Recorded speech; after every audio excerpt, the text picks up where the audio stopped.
Assalamu alaikum, dear students of class 5. Good morning. How are you all? Hope you all are doing well. So, dear students, today we have started word problems and we are going to solve question number 4 from the word problems. These word problems are in book page number 41 on your textbook. So let's see what question number 4 says. I have written here complete question number 4. Question number 4 says that question number 4 this is, and this question says that 1 upon 10 of the candies in a bag are red and 1 upon 5 are orange. What fraction of candies are red and orange?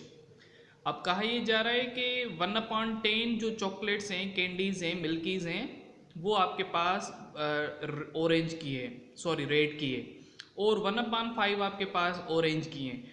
अब बताएं कि इनका जो total fraction आएगा वो क्या आएगा।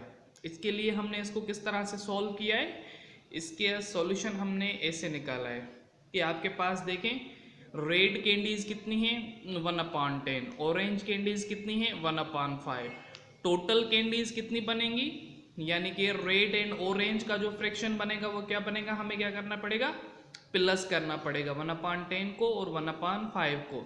तो 10 और 5 की ली जाएगी एलसीएम। तो यहाँ पर 10 और 5 की जो एलसीएम आ रही है वो 10 ही आ रही है। 10 को 10 के साथ डिवाइड करेंगे तो 1 आएगा, 1 को 1 के साथ मल्टीप्लाई किया हुआ है, प्लस आ गई यहाँ पर। 10 को 5 के साथ डिवाइड करेंगे तो 2 आएगा, 1 को 2 के साथ मल्टीप्लाई करके रख दिया इधर, ठीक है।